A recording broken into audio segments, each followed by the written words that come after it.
그럴 수도 있어요. 그러니까 지금 이제 말씀이, 장훈 교사님이 반야신경을 들으면서 느낀 게, 우리가 뗏목의 비유가 금강경에도 나오잖아. 그죠? 그래서 이제 강을 건넜으면 뗏목을 지고 갈 것이 아니라 버려야 된다. 그 얘기를 반야신경이 하고 있는 것 같다. 그런 것 같아요. 그래서 우리가 오원이다, 뭐 이제 12연계법이다, 사성제다, 뭐 팔정도다 하는 이런 얘기들도 이미 깨달은 사람에게는 뗏목과 같은 거죠, 사실은. 근데 그걸 버려야 되는데 그게 집착하고 있는 것을 일단 내려놓으라 하는 그 얘기였고, 그리고 아직 모르는 사람들한테 그것도 설명을 해줘야 되니까 할 수 없이 방편으로 쓰는 거다. 그럴 수 있죠. 그리고 결국은 깨달은 사람이 봤을 때는 이제 대승불교의 핵심 뭐예요? 생사가 본래 없다. 그 생사가 본래 없다는 걸 아는 사람이 부처니까 생사가 본래 없다는 걸 알든 모르든 우리는 본래 뭐라는 얘기예요? 본래 부처라는 얘기예요. 그게 본래 성불이라는 말이 그 말이잖아요. 본래 성불이라는. 그 대승불교의 핵심적인 내용. 본래 성불의 입장에서 보면 반야신경 얘기는 당연한 거죠. 할 얘기가 없어요. 그 무지영무득이에요. 네. 본래 성불인데 부처 앞에 설법을 할 필요가 있을까요? 이미 부처인데. 네, 그 얘기입니다. 그래서 깨닫고 보면, 관자재하면, 조견, 오온, 개공하면 다 쓸데없는 껍데기에 헛소리다, 착각이다. 그걸 이름하여 안역따라 삼박삼돌이라 했다. 그걸 반야가람이라 했다. 이렇게 이제 다시 어쩔 수 없이 말하는, 이제 말의 한계 때문에, 언어의 한계 때문에 그렇게 밖에 표현할 수밖에 없는 것이 바로 반야신경에서 전하려고 하는 게 아닌가, 그런 생각이 듭니다. 네, 그러면 이제 오늘 반야신경 강의 끝나고 8월달은 좀 날씨도 덥고 좀 저도 좀 쉬고 싶기도 하고 해서 8월달은 쉬고, 좀 더위 가시면 9월달부터는 육조단경 강의를 좀 이어서 했으면 합니다.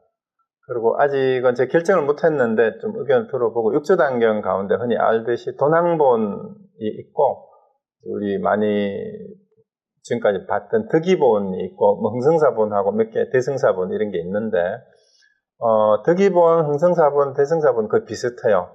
근데 이제 도낭본 단경은 출토가 발굴이 늦게 돼가지고 늦게 나왔지만 그 발간 연도가 기록이 돼 있는데 훨씬 덕이본보다 앞서서 나왔던 원본에 가까운 거라고 볼 수가 있어요. 또 다른 원본이 있을 수 있지만, 그래서 이 도낭본하고 덕이본을 비교해서 봤을 때 분량이 도낭본은 절반밖에 안 돼요.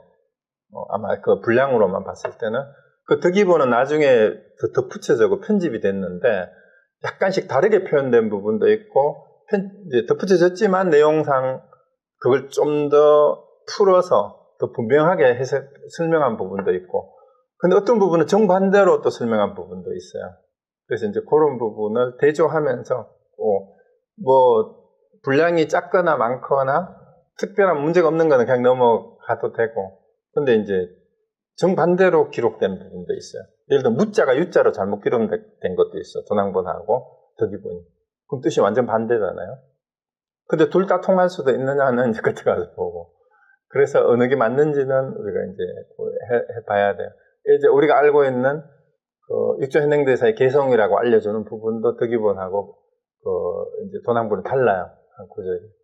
그래서 이제 그런 부분은 뭐 어느 걸 가지고 하든지 간에 양쪽 다 이제 비교해서 보긴 볼 텐데, 왜 육조단경이냐면 육조단경의 그 주인공인 육조해능대사가 깨달은 계기가 된 게 바로 금강경이잖아요. 육무서적이 생기신. 그래서 금강경에 대한 얘기가 많이 나와요. 물론 이제 다른 경전에 대한 얘기도 나오고, 그 다음에 선불교 초기의 모습이 이제 그 육조해능대사는 직접 가나선을 하진 않았지만 가나선에서 인용이 되는 여러 중요한 그 부분들이 육조단계에 많이 나옵니다. 그러면 이제 반야부 경전하고 일맥상통하게 연결되는 그런 부분이고, 또 우리 한국의 최대 종단인 조계종이 바로 육조해능대사의 그 조계해능이라 그러잖아요. 육조해능대사를 종조로 하고 있어요. 그래서 그 종조의 가르침이 담긴 게 육조 단경이니까 이제 한번 우리 한국 조계종이 왜 육조 해능대사를 종조로 삼았는가 하는 것을 아는 것도 관계가 되니까 직조 단경을 한번 공부하는 것도 괜찮을 것 같아요.